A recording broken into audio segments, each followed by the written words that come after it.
Thanks for being patient with me. You're good. Life happens, Angie. You know what I mean? It really does. Even with all our best intentions and schedules and discipline, shit still happens. It's all great. We've been here before. This is nothing. It's a Thursday. It's all good.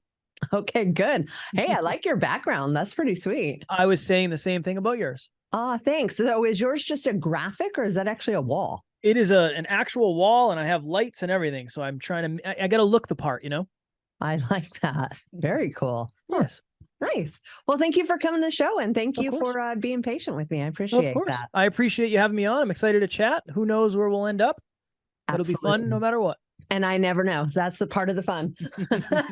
Same. Yeah. So is the podcasting, that is your full-time job? That is what you do, or you do other stuff like coaching and things like that as well? Yeah. So we have, oh my goodness, we have a podcast production company that produces 57 podcasts. So that's one thing we do. We have a social media team that does social media. And then we do through our business, we do coaching and group coaching and courses and events. So it's full-time, but there's a lot of other things that make it full-time. Yeah. So when you say we, is that like a team? You got a whole team? 20 people. Yeah. We have a 20-person team. Oh, nice. It's mayhem over here, Angie. Yeah. What's your favorite thing to do out of all those things?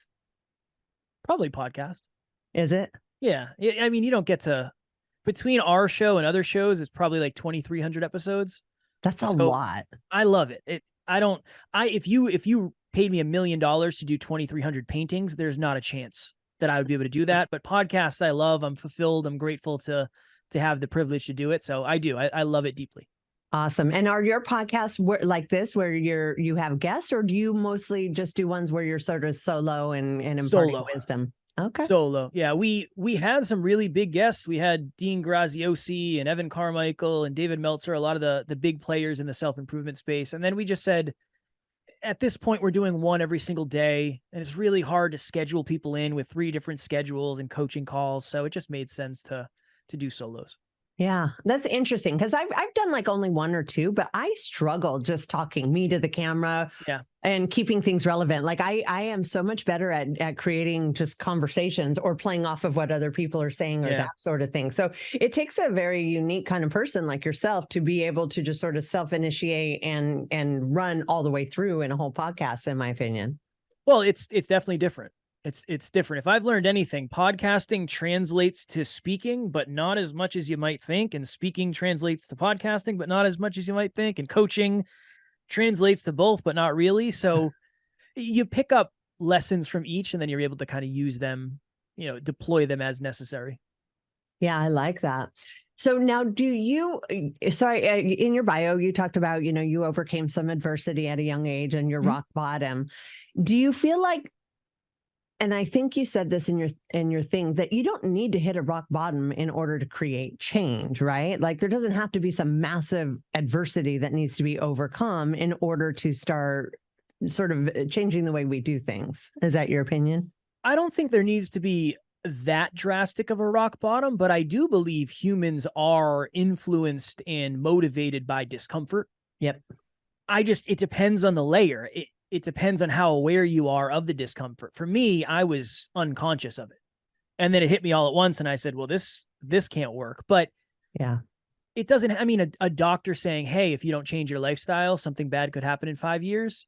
That's not necessarily rock bottom, but it's a good piece of necessity. So I do think necessity is necessary, for lack of better phrasing. Yeah, no, I totally agree. I run a drug rehab. So people come to me because they've hit a certain point or there's enough destruction or ruin in their lives to push them towards, okay, maybe now is the time where I need to get better. And I think because of that reason, that's why we get good results, because they're at that place where it's almost life or death. So it makes the decision like a little bit easier. Whereas I think with you probably work with a lot of functioning adults, probably even, entrepreneurs who are doing well in life. They just got these little things that are maybe not optimum. Do you find that that's harder to get them to get the discipline in because maybe there's just not as much wreckage that could occur if they don't do those things? 100%. Yeah. I had a call right before this with one of my clients, and we got to the end of the call and I said, honestly, I'm not sure if this is even for you. Yeah. I don't know if being an entrepreneur is what's best for you, because you kind of want it, but you don't want it bad enough to make this a success. And I just would hate for you to keep doing this for another couple of years and just get nothing out of it and realize you shouldn't have done this in the first place. Where if someone comes to you and says, I want this to be my absolute everything, and I will do whatever it takes within moral and ethical boundaries, they're more likely to succeed. They just are. So the necessity, it depends on where it comes from. If you already have enough and you want more, for most people, that's not necessarily the place to be. But if you feel like you're going to lose everything if you don't fix it, that's a necessity that usually is an aligned kick in the butt to make you take new actions. Yeah. Well, and also being personally invested financially and otherwise, you know, for myself. And I do agree. Again, I've been in the entrepreneur world and I've seen a lot of people spend a lot of money, but I think there becomes a viewpoint, like, as long as I spend the money, I'm fixed. And it's like, but there's still all the work that has to be done. Spending the money is like one thing, but now you have to like be personally invested into making it go right. Well, I did a video on this yesterday. Learning is great and reading is great and studying is great. But if you don't implement it, it just becomes potential. Yeah. It's just potential. So we live in a very interesting time in society where there is so much information out there. Anybody can Google how to start a podcast or how to become a speaker. But when the rubber hits the road, that's where the failure rate starts. Yeah. So that implementation piece, if anything, it might be harder than ever because now we have information overload and we have action undertake. So we're in a very empowering place in time with a lot of opportunity, but with opportunity is the required discipline and courage and momentum that comes with it. And action. I mean, I know I went through when the pandemic finally opened up, I was in like all these masterminds and going to things and I'm taking like endless notes. But at the same time, I'm so busy doing this and everything else. How often do I actually go back and refer to those notes? Like, luckily, hopefully a lot of it stayed here. And so the notes was just like a product of helping it stay in my brain. But like, yeah, honestly, if you don't go back and review all of the shit that you've learned, then why are you doing all of it? I think there's polarity in everything. There's some of us that need to learn more, and there's some of us that need to take action more. And I think just everything. I've been on many podcasts that are very spiritual, law of attraction, go with the flow, divine timing. And when I'm on there, they'll ask a question of, do you think people work too much? It's like, some people do. Yeah, definitely. I probably work too much. I could really stand to go outside and breathe fresh air during the day. That would probably be really good for me. But that advice to some people is the opposite of what they need. Yes. We tend to live on these polarities of you work too much or you don't work enough, when in reality, depending on who's watching and listening, that needs to be custom to them and they need to run it through their own lens. So yeah, I think there's a conversation around a lot of those things, the polarities of the way we speak. It's true. It's interesting. I think there was a documentary not long ago. I think it was Sweden, where they basically say these people work like 20 hours a week and they take off multiple weeks a year, but look how happy they are. And they sort of juxtapose it against us like Americans who like work, you know, at least entrepreneur types, you know, 60 hours a week. And we're like always looking to do more, climb more, be more, get more, you know, like this, like almost 100% opposite culture. Yeah. Where I feel like there's got to be like the happy medium somewhere in between. Like, I would love to just work, and then just completely like have some like downtime where I can like let it all go. I mean, I say that, but I've been doing this 29 years and that's never quite happened. But that sounds like an ideal situation to me. Well, it's personal. Yeah, it's personal. I mean, what motivates you? What inspires you? What fulfills you? What drains your cup? What fills your cup? I think it's different. That's why the advice you get, you have to filter through your own experience, because again, we do a podcast episode every day and I go to the gym 6 times a week, and but that's not for everyone. Not everyone should do that, right? Just like I shouldn't do what everyone else does. It really is dependent on learning what you think is best for you, implementing what you think is best for you, learning how that feels, re-implementing. And then eventually you get to hopefully a sweet spot of, oh, this feels right. It feels right. I work 80% of the time and I take 20% R&R. Right. And then there's layers of that of, well, what is the 80% of work I actually enjoy? What is the 20% of R&R that actually fills my cup? And there's layers under that too. So I think that's why self-awareness is such an important thing. Well, and it's always changing, because what might be right now isn't necessarily going to be right in 10 years. It's going to look 100%. totally different depending on life circumstances. So you also can't get pigeonholed into, this is working, I'm going to do this for forever, because that might not be working for you anymore. And you need to switch it up, which is me. Like I cannot handle routine and doing the same thing. Like I have to constantly be switching things up for me to feel engaged and wanting to do so. Yeah. And that's, if I was to give advice, it would probably be bad for you, because I would say, well, I'm very disciplined and I do the same thing every day. What works best for me is not going to work best for you, most likely. But it doesn't mean there's not lessons in each of our experiences to share with one another. I'm regimented. I like certainty. I like to do the same thing in the same way, in the same clothes if I could. I'm very, very simple. I eat the same you're food. one of those. Yeah, I am yeah. like the opposite. Like I have a different outfit for every single thing I do. Not me. I'm going to have the same thing for dinner I had last night, tonight. I just like simple. Were you in the military? I was not. No, Where do you think that comes from for you? I am someone who's really good at implementing. Awareness was always my issue. I never knew what to do.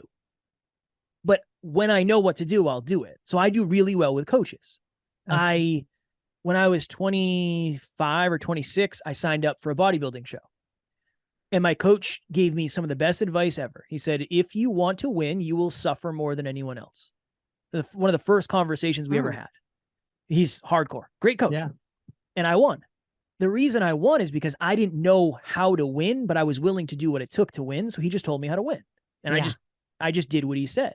So I do really well with someone saying, hey, just go do this and you'll be successful.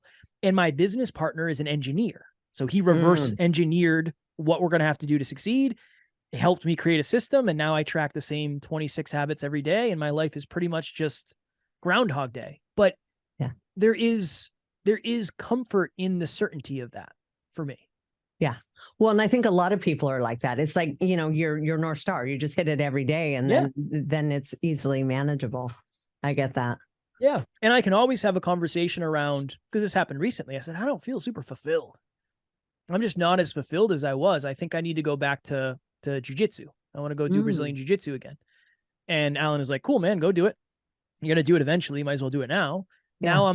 Now I'm way more fulfilled, and I moved my calendar around and I'm doing more content. So it's the expansion of, I'm going to try a bunch of stuff. And then it's the refocus of, I'm going to do the stuff that felt good and is getting me the result I want and fulfillment and all that. Refocus, expand, refocus, expand. It's kind of that forever.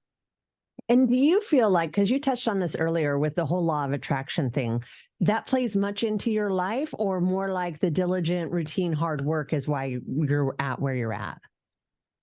Oh, that's such a loaded question, Angie. Such a loaded question. I believe in the law of attraction. I believe in the universe. I believe in all of that. But yeah, no, we haven't gotten lucky and we haven't gotten viral. I should be way more successful than I am 1,500 episodes in, if any of that was planned. But what I do believe is we've connected with some very amazing people through the law of attraction, but also we share podcast episodes, we share core values, core beliefs, core aspirations. So I would say for me, it's probably 70-30 hard work to law of attraction and spirituality. That makes sense. And are you religious? Is that more your religious belief is that? Yeah, it's that. I believe there's a lot of stuff we can't see, and there's a lot of stuff impacting and influencing us that we don't realize, but I'm not affiliated with any religion. It's more, I believe in energy. I believe in the universe. I know there's stuff that I cannot comprehend out there for sure. Like ghosts? This is my theory on ghosts. Tell me. Okay. Okay. And I don't know. It's flawed. I will say that right off the top. The only people who have ever seen ghosts are people who believe in ghosts.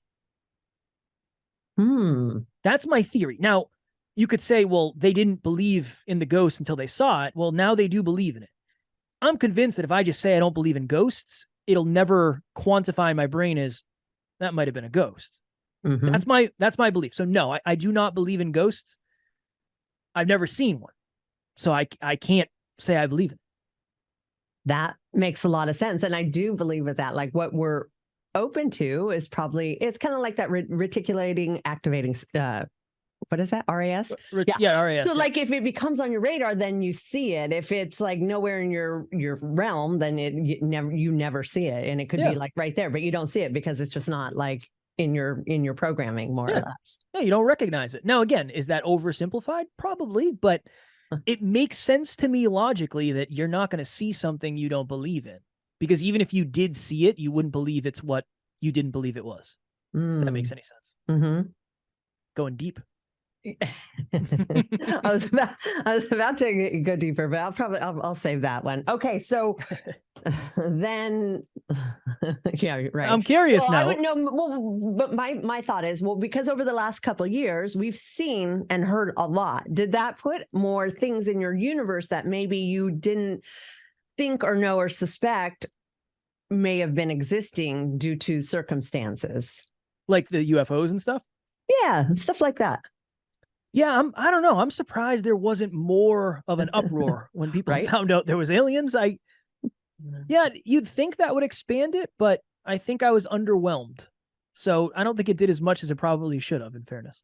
Yeah. And it's super weird because you're right. People should have been shocked, but maybe it's kind of one of those things like, yeah, we kind of already all knew that, but okay. Thanks for finally admitting it. I guess. I mean, if they found Bigfoot tomorrow, what would you think? Would you be super surprised, or would you say, yeah, that makes sense? Yeah. I'd be like, yeah, I know you guys have been hunting them for years. There's a reason. Yeah. See, I'd be all right with that. It's like, do I believe all of the pictures and films are real? No, but it doesn't mean there's something out there we haven't found yet. So I don't know if that would surprise me that much. Isn't that kind of fun though? Isn't it like the mystery and the not knowing that keeps life sort of interesting and fun as opposed to mundane and predictable? I would say so. Yeah, I would say so. You need some, again, I'm very certain, I'm very regimented, but there are some things you want to be a surprise, or you want some level of uncertainty around. Variety. We crave variety as human beings as much as we crave certainty. So I would say so. Okay, good. So then how does that translate to the gym? Do you do the same thing all the time, or do you mix it up?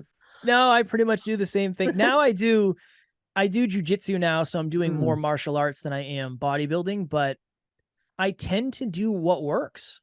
I'm really good at running a system. I'm not always good at changing the system. I'll just run. It's a running joke on the team. I'm Ron Burgundy. If you write something on the teleprompter, on the teleprompter, I'm going to read it most likely.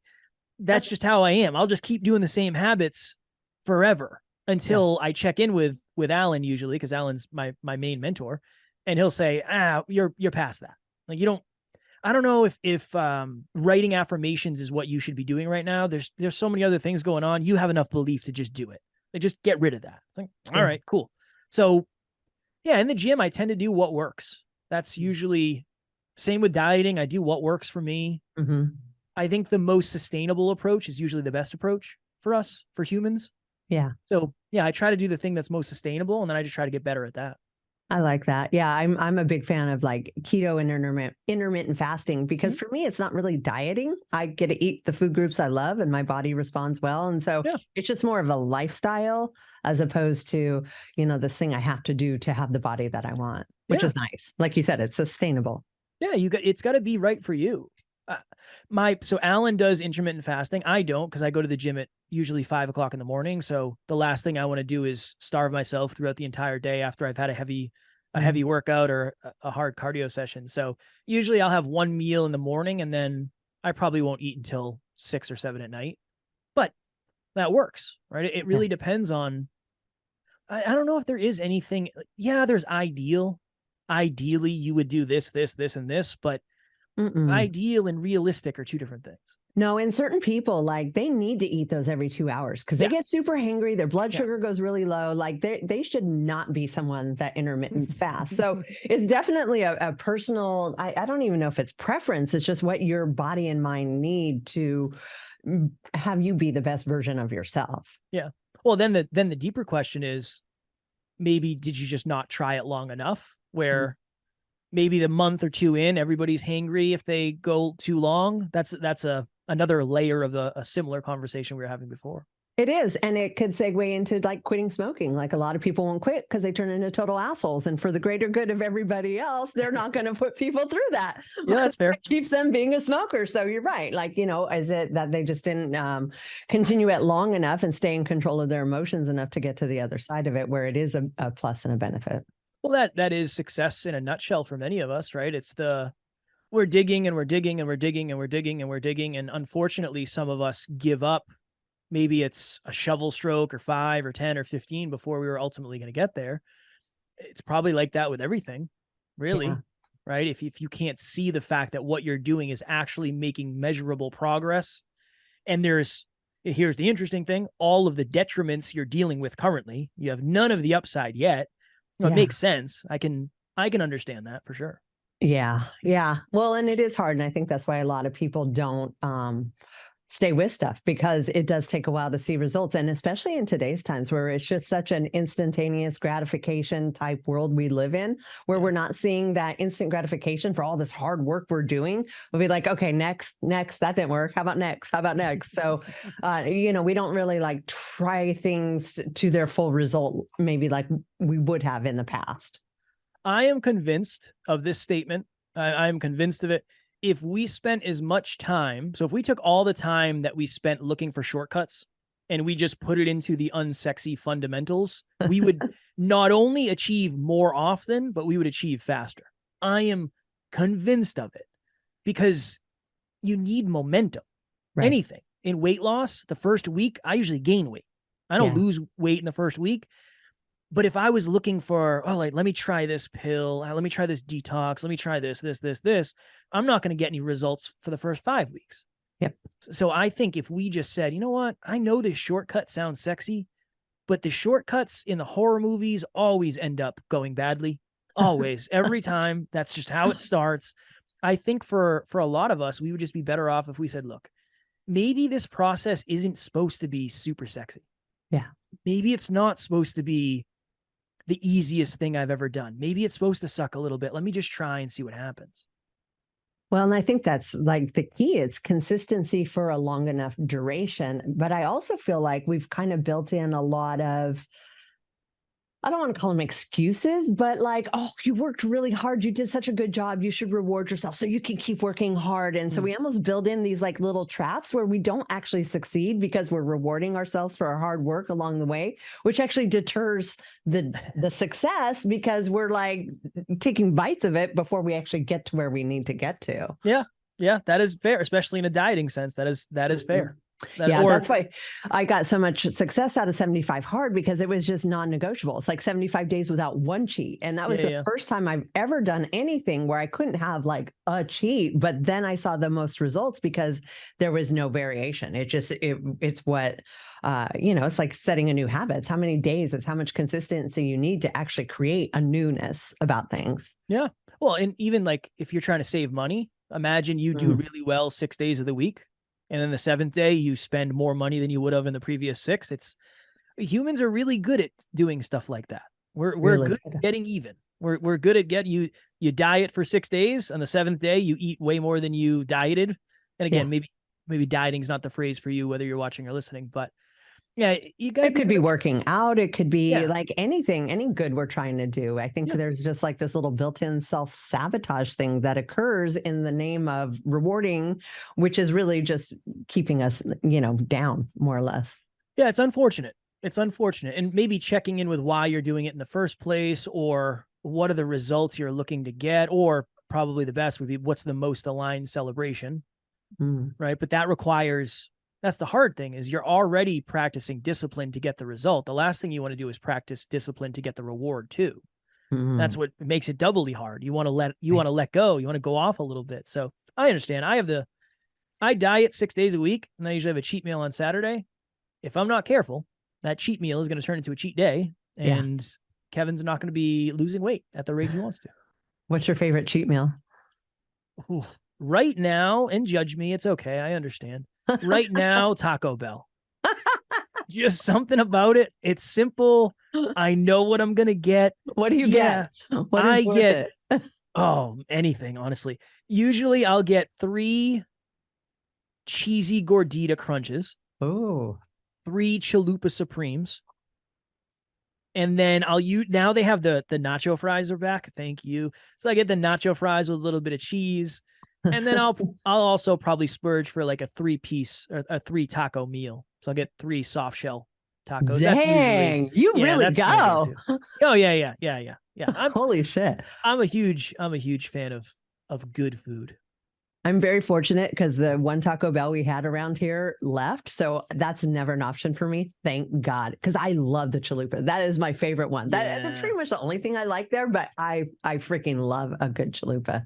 Have you had a cheesy gordita crunch? I don't think I have. Okay. I should probably not because I might like it too much. I'm not going to tell you to do it. But if say you're driving by and you're like, you know what, I'm going to swing in, get a chalupa. Today's a cheat day, so it's okay. Cheesy gordita crunch. I don't know how, but it's better than the chalupa in my humble opinion. But what kind of meat do they use in that? Is it the crappy like hamburger meat or they okay. Yeah. That's all I like. I don't like chicken. I don't like steak. I like ground up things. Just eat. I mean, that's kind of the theme. I just ground it and I'll eat it. Interesting. Yeah. And I don't know. If I have a favorite cheat, it's going to be pizza, which has hopefully ground up things on it. But what do you get? What do you get on your pizza? Oh my God. I love white sauce. I love all the different meats, throw in some pineapple, throw in some jalapenos, make it spicy, make it sweet, make it savory, like all the things. Okay. Now, do you find that if you get too many toppings, it does get soggy? No, not if you get it from a good pizza place. Crappy pizza, yes. Okay. What is your thought and honest opinion on Domino's pizza? I mean, I don't know. I don't eat it very often, thank God. My first job was Little Caesars, so I have some like loyalty to them if I'm going to have cheap pizza. It's definitely not Domino's. I do like Round Table though. I don't know what Round Table. Round Table. Oh, like Round Table. So the Round Table, yeah. Is that a pizza place? Yes, very big out here on the West Coast. Okay. Is it just West Coast? I've never heard of it. Well, if you've never heard of it, it might be. I just could be sheltered. I mean, if I see Taco Bell, that's it. I don't see anything else. So it could be right next to Taco Bell for all I know. I wouldn't even notice. Yes. Okay. Well, I don't know the answer to that question. I'll research it after. All right, good. So now we've talked about your cheat meal. What's your favorite lift? If you go to the gym, you can only do one thing. What would your favorite lift be? Probably incline dumbbell press and then squats. Like back I'm squat, a big fan. Front squat? Yeah. No, back squat. I don't like front squats, but back squat. Load it up, take it for a ride. It's a very humbling experience. You load up the bar and you get under it. I'm a big fan of that. And then anything arm day. You gotta love arm day. Arm day is always a good day. So yeah. But incline press is my favorite. Okay. Awesome. Yeah, I haven't done a lot of that. I CrossFit, so we don't do a lot of those things, but I definitely see people doing that kind of stuff. What's your favorite? I think for me, power cleans are my favorite lift. There was something about taking that from the floor to your shoulders, and not having to squat super low. So yeah, that's my favorite lift for sure. What's your best lift? Like heaviest? I mean, that's going to be deadlift all day, but I would even say it's a power clean. I do love back squat though. I do love front squat. I'm actually almost as good at my front squat as my back squat. I have a lot of good like mobility, so it's a lot easier for me. Yeah, there's none of a lot of guys they don't have that mobility, so it's not something they like to do. No, you can do the zombie one where you put it on your delts, but yeah. No. Yeah. So like when I'm coaching the clients at the center, a lot of them are not fit or, healthy or anything. But the biggest thing I notice is like that flexibility, like they'll try to lift, but their arms are straight down. So the weight is just like going straight down because they can't even get any kind of like bend in their elbow to like give it any support. It's interesting. That's me. That's me. I am a T-Rex. I have T-Rex arms. My arms are so short. I don't know if they could possibly bend in the way they're supposed to. So I can't see that happening for me in the near or ever future. Nice. So does that make you a better deadlifter? Are your legs short too? Oh like yeah, distance. Yeah. Yeah. My squat's really good because I have pretty good mobility. Like I go all the way down. My butt pretty much touches the ground. Yeah. Which is good. I haven't been deadlifting as much. I've been squatting a lot more. But I haven't. Yeah, I've been skipping out on deadlifts. Yeah, I like deadlift only because it's what I can lift the heaviest. But Yeah. it's good. I like them all. Yeah. I Yeah. just like It's lifting weights. It's keeps fun. you humble. It keeps you humble. There's no better thing for humility. The weights don't care if you had a good day. They don't care if you had a bad day. They don't care if you want to lift it. They just exist. Yeah. Yeah, it's interesting. There's so much, I think, and it's awesome. So much science coming out now about how having muscle, lean muscle mass, like lifting is like the best thing you could be doing for your body because it translates to everything else. I mean, obviously you got to have some kind of cardio in there or you just, you have all this muscle, but you need some functionality, but it's that lean muscle that helps you do everything, including longevity and living forever and that kind of stuff. Yeah. It is wild how there's so much of that coming out now. I'm very grateful because I've been lifting for a long time and I plan on continuing. There's a guy that goes to my gym who's 77. His name's Bruce, 77.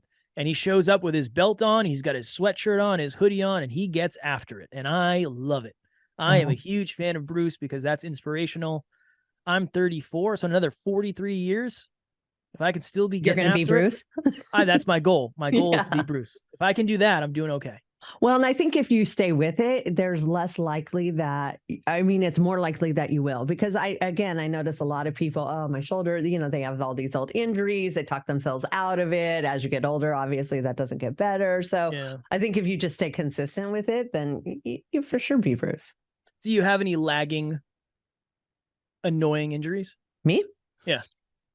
The only thing I have is I have a foot issue where I'm flat-footed and one of my legs is half an inch shorter than the other. And so then it's created this situation. And then I've now got arthritis in that foot, which I'm like, fuck, dude, I don't want arthritis. I'm too young for arthritis.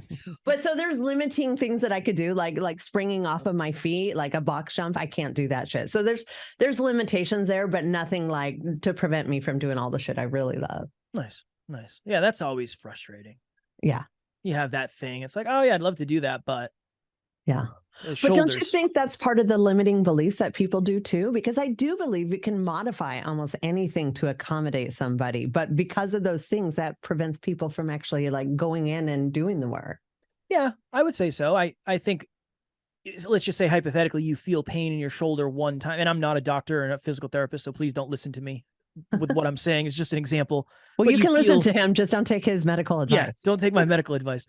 You might have a little twinge in your shoulder and then you say, that shoulder press ain't it. I can't do that anymore. And you don't do it for 5 years when in reality, maybe you just hadn't done it in a long enough period of time. Your mobility was off or you need to double down on mobility.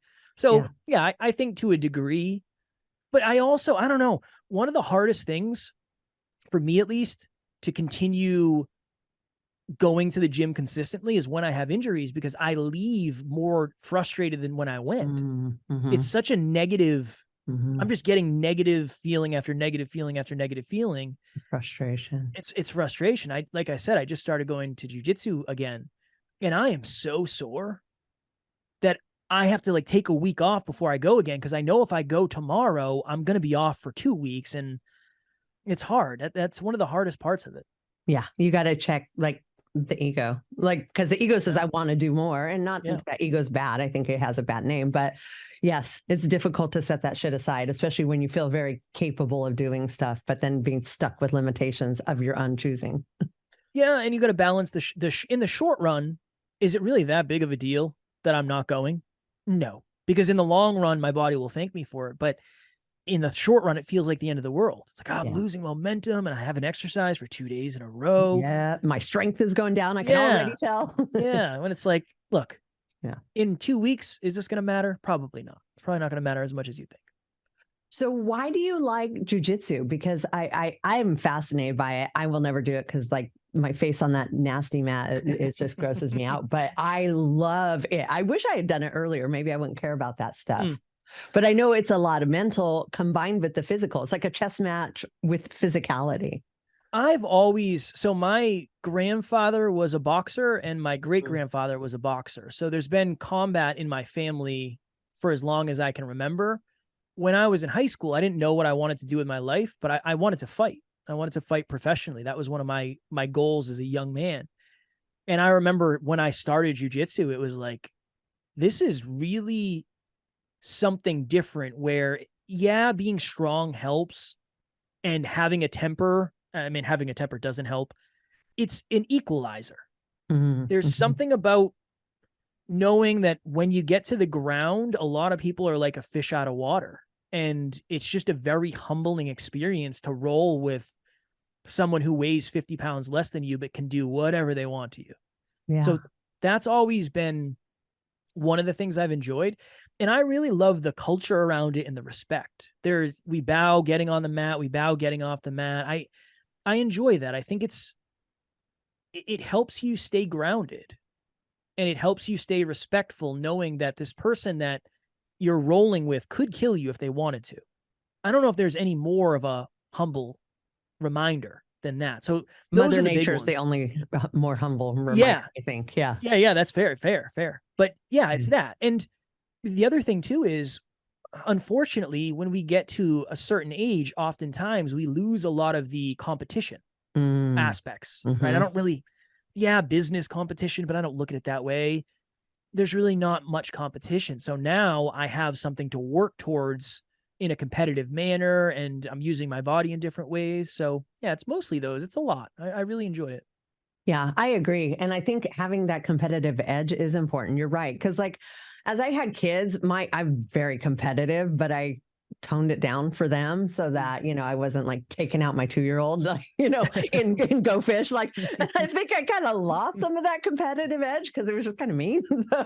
But they're really good now. But, so I agree. I think it's really good when you either have like a competition you're training for, or like that, a match where you're going in, something that like sparks that carnal like need to like physically win or mentally win something. It's pretty awesome. Yeah. And I think the fear of, can I do this? Yeah. Physically, like, is my body going to be my body, my mind, my spirit, whatever you want to consider it, my cardio? Am I going to be able to handle what I'm doing physically? That's a feeling that I don't know that we get as often as we should. Yeah. Imagine you wake up, you get in your car, you drive to the office, you come home, you watch Netflix, rinse and repeat. There's not a lot of physical challenge by choice by challenge. So that's another piece of it that I like to see what my body can do. And I like to put myself under a good amount of pressure to perform. I think that you feel alive when you do stuff like that. Yeah. Well, it's like what you mentioned earlier. It's finding the utter elation in the discomfort and putting yourself through that discomfort and coming out the other side. Yeah. Yeah. It sucks when you get tired on the mats, or when you get tired at the gym, or halfway through the run. It sucks. Yeah. But that's the moment where you check and say, all right, first of all, how bad is this? Second of all, this is actually pretty cool. It's pretty cool to be so tired where I think this person is going to, I don't know if I can do anything. I can't even lift my legs. Yeah. It's a cool feeling to have, because at least you're doing it in a controlled environment. And yeah, I think stuff like that you get to experience every so often. Yeah. There's a novelty to it as well. I like that. Would you compete against Jocko? I mean, yeah, I would. You get in the ring with him? I would lose for sure, but I feel like he's a respectful individual, and he probably wouldn't kill me. He would understand my level and then beat me accordingly. But yeah, how about Joe Rogan? Same. I would love to roll with Joe Rogan. That'd be awesome. Yeah. That'd be awesome. He's drastically better than I am, for sure. Well, he's been doing it a little longer, so yes. He does have that in his corner. Yes. Yeah. So, okay, here's my next question for you. Sure. You're a mentor, you're a coach, but you also have your own mentors and coaches. Is that right?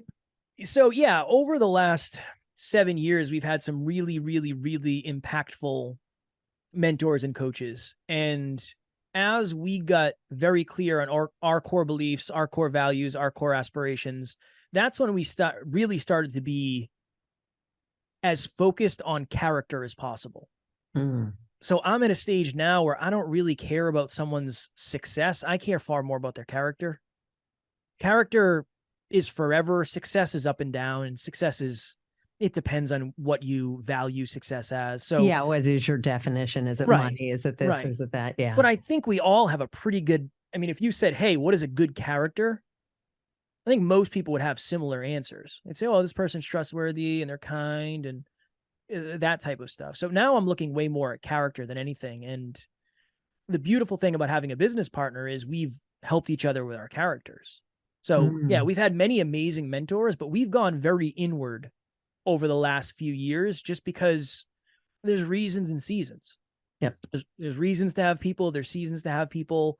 And we said, you know what? I think we've learned a lot of amazing, valuable lessons, but now it's time to implement those. And there'll be a time and a place and a space for more external mentors. But for right now, we're in recluse mode. Yeah, that totally makes sense. And I know like everything also just doesn't translate equally across the board. Like what might work for someone doesn't necessarily work for your business or for you. So you could like get this great advice, like my business, like it's like nobody else's. So like I get advice, but it's also not always very applicable to what it is that I'm doing. And so I sort of have to sift through stuff just to find what might be relevant to me. And then it's like, well, if you have to go through all that to find that one thing, maybe all the answers are actually in you, and spend your time doing that instead. That's a really, really, really well said. Because that's really been it. We're trying to have the most successful podcast in the self-improvement space. And we're trying to build a massive global business with things that many of our mentors haven't done in their own unique way. So while the fundamentals of communication and business and all that stuff reigns true, a lot of the specifics are, well, you haven't done what we're trying to do. I can't just take your word as gospel and go with it. And rather than break rapport and say, no, I'm not going to listen to that. Thank you. Sometimes it's easier just to remove yourself.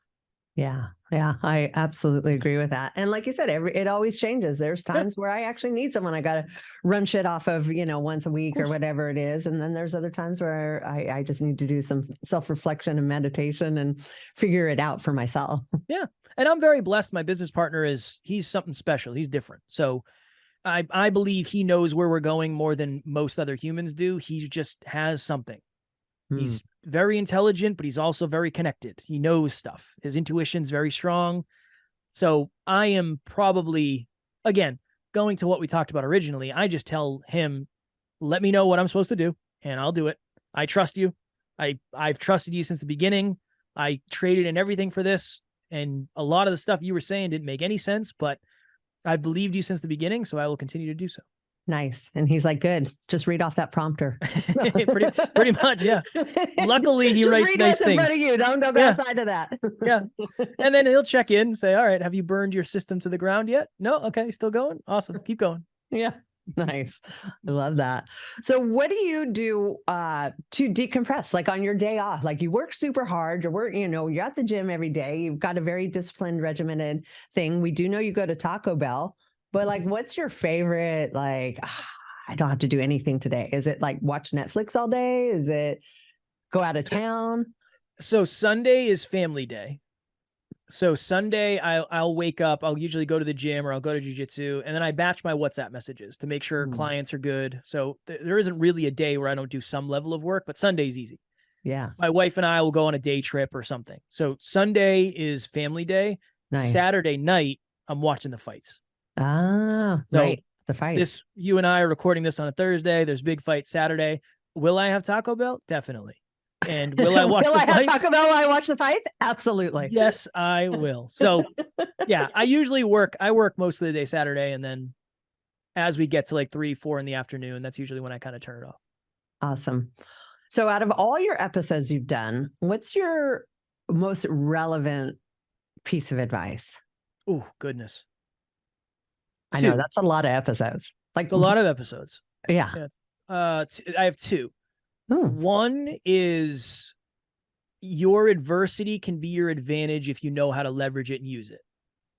We would interview these people and they'd have these incredible stories of overcoming things that I couldn't even imagine dealing with. And I started to think, oh, it's just that person. That person just had a weird ride in this life of ours. And then the same thing would happen next week and next week and next week. And then I realized it was far more about the mindset than the luck or lack thereof. And then this one is my personal one. From day to day, progress is invisible. From year to year, progress is impossible to miss. If I go look at the episodes I recorded yesterday, I'm no measurably better today. I might even be worse because maybe I'm tired or whatever. But when you go look back 6 years ago, 5, 3, 2 years ago, it is drastic how much human beings can change. That blows my mind regularly. I look at our old content. We were podcasting in Alan's mother's basement. It's just weird that we got to where we are, but yeah, so much has changed. It just doesn't seem like it in the short run. So those are probably the two biggest lessons I've taken. So would you then suggest someone to spend some time in reflection, in meditation, in journaling to analyze that so that they can acknowledge and see? Because I know even for myself, like even if we achieve something, I'm like, okay, cool. But now we still have this and now I got to do that. And I like don't ever celebrate the wins as I'm going. And it takes me a while to sort of sit back and look at all the things you did do. And for me, it's actually good because I have to do that with my team because they're just like me. So we're always like moving on to the next problem. And I'm like, let's just slow down and like see how far we've come. But would you suggest like an exercise or journaling? What do you recommend? Once a week? Like, what do you think? So you're a podcaster, so you have this opportunity. I love telling people to take out their phones right now. Not if you're driving, obviously, but whether you're watching or listening, take out your phone and record a video journal of where you are, what's going on in your life, how fulfilled are you, single, relationship, how do you feel about your body, your bank account. Just give yourself a video journal and then check in 6 months and then do the same thing 6 months from today. We have these moments in time where I can go back and say, oh my goodness, I remember exactly what was going on when we recorded that episode. Wow, things are crazy. Other people don't necessarily have that opportunity other than maybe pictures or Facebook posts. So that's always the practice I recommend because you're probably not going to notice on the day-to-day. And you're definitely not going to notice by accident. Right. It just doesn't, we notice negative things by accident, right? It's like, oh my God, these pants don't fit anymore? What the hell happened? These fit last year. So that's another example of from day to day, you look the same in the mirror, but then 3 months down or 6 months down, things look a little bit different. It's the toilet paper thing. I've never pulled all the toilet paper off in one go. Yeah. But eventually the toilet paper is on an empty roll. And I couldn't tell you when it happened. It just happens. Yeah. That's a very interesting and graphic visual. Thank you. But it also totally makes sense. Yeah. Sometimes you got to take a shot and see what lands. I like that.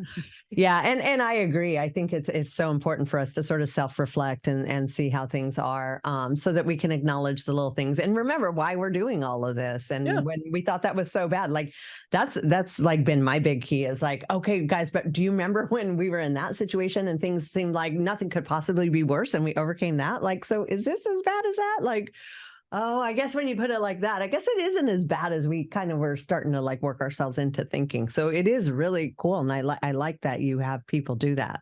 Well, I think more people should do that. Yeah, it's powerful. And if you hopefully you can get to the place where you'll look back and the problems you have today are the problems you would have wished for 5 years ago.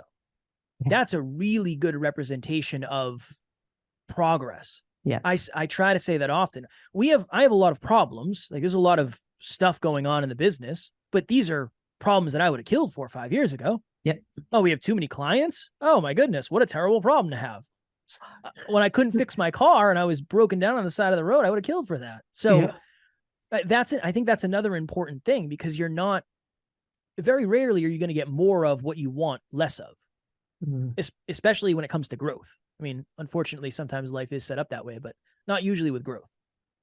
Have you noticed, because I've been really big on this like energy vibration thing, and just recognizing like, yeah, dude, when I'm like in the zone, when I'm in like flow state, when my vibe is up here, like good shit just naturally happens. But when something, occurs or I get down or something, all this bad stuff just like starts happening in my universe. Do you put a lot of like credence into that?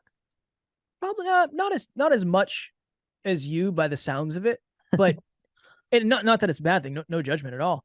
Yeah. I usually find that if I wake up late, then I'm most likely going to spill something. And then I'm most likely going to drive faster than I should to get to where I want to get to. And I'm already behind. So usually for me, it's just the momentum of the day that tends to catch up.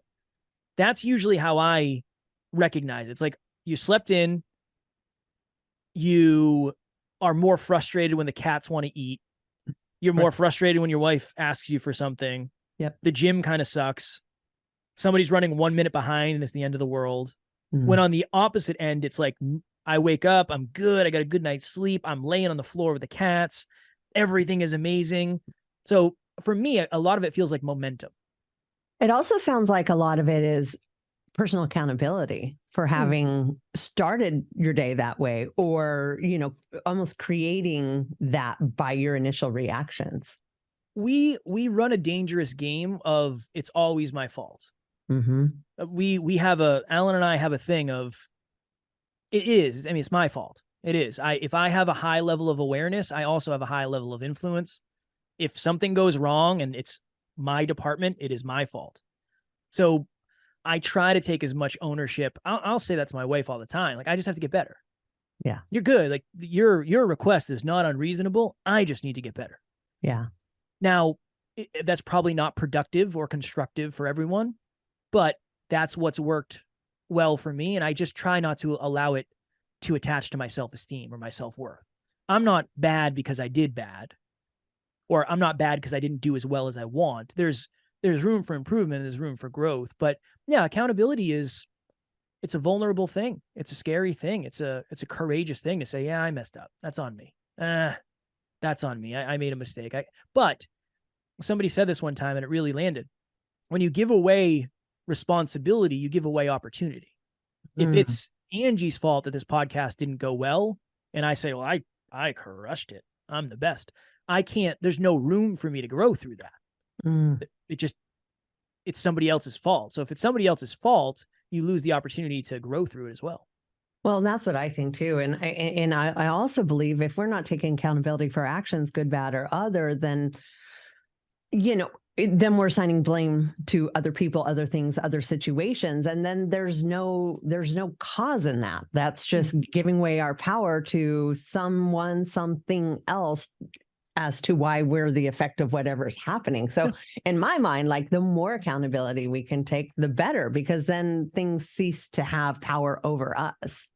As long as you don't take other people's stuff, I think that's when it can become a detriment of my wife's amazing. So it's not like she just lets me wallow in my own self-pity of, oh, I'm going to set Kevin up so he takes ownership for something I should be doing, right? If you're around somebody toxic, then maybe it's a different conversation. But yeah, I think as long as you can handle it from a confidence, self-worth, self-esteem level, and you know it's constructive, I think we have an idea when we're beating ourselves up for no reason. And when we're beating ourselves up and it's doing damage versus, oh, I'm so stupid for doing that. I don't really think I'm stupid. I just know I made a mistake that I shouldn't have made. Yeah. Versus, Kev, you're so stupid, you're never going to be smart enough. Those are two very different internal conversations. Yeah, but that requires, you know, some work. Like you gotta like do some work to find those like negative like things we say to ourselves that we don't say out loud, so people don't even know exist, including ourselves. Like I think that's where the fun work of self-improvement, self-development comes from. I'm very curious as to the fact that you said it's fun. I think it's fun too. 100%. I think it's the best thing in the world. Yeah. But I also wonder if we're weird. I do think we're weird. Okay, cool. I appreciate you not being offended. Like that. I mean, I try imposing my will on everybody about this because I get so much out of like diving deep and finding that shit. But yes, not everybody is like that. They'd rather either, I don't know, pretend like they don't have anything wrong, or the things that are wrong they're okay with. I'm not sure. Yeah, we're weird. Have you always dove? Have you always dove? I don't even know if that's how you properly say it. All the way in, or in the beginning, was it different? In the beginning of your journey? It's always been different, and there's always been layers, and like and there's also repetition. Like I feel like I went somewhere, I found the trauma, I did the work, and then life throws it back at me in a little different form, and I fall for it again. And it's like, oh, I thought I handled that. Like, why is this resurfacing? And then I got to re-experience it and relearn it. And so I don't know. I feel like it is a lifelong journey. That's why I love it. It's like I feel like if I wasn't trying to handle something with myself, I've set settled with who I am, and that's good enough for the rest of my life. And I'm not okay being that person.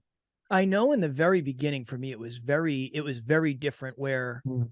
I would get to a certain level and I would say, that's enough. That's good. That's deep enough. Yeah. I think that's good. And then eventually it was, okay, I can go a little bit deeper. I can go a little bit deeper. I said this earlier to someone. I used to get to the point where my brain would shut off for the day. I'd be in so deep over my head, learning so much, hearing things for the first time that made no sense, where my brain would just get foggy and say, that's it. You're done. You will not retain any more of this information. Yeah. And eventually pushing through that, it became very, very beneficial. So if you're out there and it's not fun, I would say you're probably still doing the right thing. And maybe eventually it will be more fun, especially when you start to see this piece of awareness came into play at this given time, and now I understand everything that happened at a deeper level. Maybe you just haven't seen the unique benefits yet, because I know I was there for a time where I said, I don't know about this. I don't know if this is what it's cracked up to be. I love how you laid that out, because you're right. I just kind of assume that people will get there somehow, some way. But you're right. It's not always fun for people. But the fun and confronting this, bad stuff isn't really fun. But what is fun is seeing all the things decisions you made after that because of this thing. But now that you know that thing is there, you can like make different decisions. Like, it's almost an empowerment where the fun comes in by identifying these things that you didn't know existed that were holding you back. And it's like, oh, that's what it is. That's amazing. Now I can change things. We have a running joke. When you join our team, you will get overwhelmed and you're going to learn a lot about yourself. And in the short run, it's going to suck. Yeah. It's going to suck, because everybody on the team has done so much work, where you're going to want to do so much work to catch up and catch up in your own unique version. But in the beginning, much of the through line of this conversation, you get very little benefit out.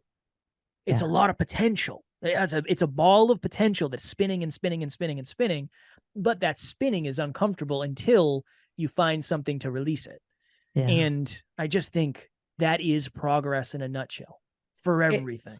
It is. Well, and we talk about society, and I think there's just so much that is telling people, if you don't like how you feel, if you don't like what you see, if you're not feeling this, take something and don't feel that way and don't deal with it and be okay with that, because these things are bad and feelings are bad and confronting this stuff is bad. But look at this happy little world over here. Doesn't that seem better? And I feel like, unfortunately, that's kind of like what society has been programming to people, is to not want to get in there and do the work and feel the feels. It's to check out and never have to deal with it. And isn't that better? And so I think we're kind of up against a lot of that, where people are being conditioned to not ever want to deal with it, and that being the right thing to do. We're very, I won't say blessed, but I do feel blessed for the audience that we have, but our audience is mostly women. And I have found through my own experience and many others that women tend to be pretty quick to lean into self-improvement. Yeah. And I don't know if it's because, and again, not to stereotype or blanket, but many young girls have journals. So they're in touch with their feelings. They're in touch with their intuition. I don't know. Maybe there's less ego around looking in the proverbial mirror to figure out what's not right. But I feel very hopeful for the future, because mental health is something a lot of people are talking about now. Celebrities are talking about it. It's out there. There's movies about it. I think we're trending in the right direction, but awesome. Who knows? Who knows what's going to happen in the next 20 years? I mean, the things are weird now with robots and all that. Who knows what's going to happen in the next couple of decades? It's true. And you're right. It could just be estrogen. No, it could be we have estrogen, so it's just naturally easier for us. Look, it's possible. It's definitely possible. But again, I think it also goes back to the programming. Like, little boys are often taught, like, you don't have you be the man, you man up, you don't cry, you don't do this, and so they're like very programmed into not doing that. Yeah. I do think, like you said, things are changing. Like in today's times, it seems like we're definitely getting away from that. But for all the generations prior, that was their upbringing. So it is more difficult for men in general, to be able to feel safe enough to be able to have those feelings and communicate and get the needed change with that vulnerability and all the other ego and things that happen. I was raised by my mom and my grandmother, and I think that's one of the best things ever, because I I'm sure I had a little bit of that, but not much. I didn't have a man telling me to throw Mhm. dirt on it and stop crying. That didn't really happen. So at the time, it was the worst thing. But but now, in reflection, I'm very grateful that I had the upbringing in the way I did, because I think now it really does serve me. Yeah. Well, and you probably treat your wife really well too, Of because course. I've noticed men that have been raised by a lot of women, they know how to naturally handle and treat a woman. It's my goal. It's my goal to treat her better than any other human on the planet. Always. That's always my goal, and to get a little bit better every day. And that is my commitment. That is what I'm committed to. Awesome. So quick backtrack. Do you have in your company, because I know you mentioned core values and how you guys run things. Do you have core values in your company that help you bring in people that are going to fit into your system well? Yeah, consistency, humility, and reliability are like the three big ones. We had someone reached out and said, "Hey, I'd love to be on the team." The other thing too is the majority of our team is actually former podcast listeners. So they're Mm, from the community. So we know the core values are already kind of there. awesome. But we jumped on a Zoom call with this individual. His name is Brandon. He's maybe, yeah, he's the best. He's one of the nicest men I've ever met in my entire life. Not a toxic bone in his body. And we said, "What are you good at? Like, what are your areas of expertise? What can you bring to the team?" And he said, "I'm not good at much. I don't really know that much, but I will work really, really hard for you guys. And I believe in what you do. You're on. Cool. Welcome. You're in." You literally just said, "I am reliable. I can be consistent, and I'm humble." And that really, at the end of the day, you can teach people a lot of stuff, but it's really hard to teach character. Going back to what we talked about Yeah. earlier, I would take someone that has a positive character and is a positive person any day of the week, because you can always help them learn skills. It's really hard to learn character. Yeah. I wholeheartedly agree with that. We run our whole company off core values. And if someone's maybe not the best at certain things, but they are 100% a core value fit, we will figure out the right Yeah. position in the organization where they're going to, do the best for themselves, as opposed to, like you said, and we've seen this before, when you get a highly skilled person, but they're not necessarily a cultural or core value fit, they can do a lot of damage within the Yeah. organization. And that, for us, no matter what their credentialing or any of that stuff, is irrelevant if you destroy the culture that exists. Yeah, we have a very close team. We cry on our team meetings. It's very close. It's very safe. It's very vulnerable. If we lose that, it's not going to work the way it should. And it starts with Alan and I being that, but it also, everybody has to have the ability to feel safe. So if there is someone that is blocking that, it's probably not going to work, and it's probably not what's best, to your point, for the team, for the culture, for the long-term impact of the company. Yeah. Yeah, that's perfect. So then what's new for you? What's on the horizon? Man. What do you have going up? Tell our listeners, where to find you, what you got going on. Oh, yeah, sure. This is always a tough question for me, Angie, because Oh, we're just going to keep doing what we're doing, but we're going to try to get a little bit better every day. yeah. I know it's unsexy. I know it's not a great answer, but that's it. We are really now leaning into our charity. So we have a charity called the Next Level Hope Foundation. Oh, cool. Yeah, it's for children of single parents. So I was raised that would have been me. Yeah, right. Yeah. You too. So my business partner, his dad passed away when he was 2. I didn't know my dad, so we used to get together every Father's Day. And then we said, well, there's probably a lot of kids who don't have anything to do on Father's Day either. Like, let's start a thing for that. And then it morphed into a holiday event. So that's something we're really, really leaning into now. But yeah, if you want to look us up, just search Next Level University. We're on all the podcast platforms. We're on YouTube. So after you listen to Angie's latest episode, you can check us out. And that's all the information you probably need, because you'll get sick of us very quickly, or you'll like us very quickly. And all of our stuff is there. Why would they get sick of you? Look, I understand. Nobody is for everybody.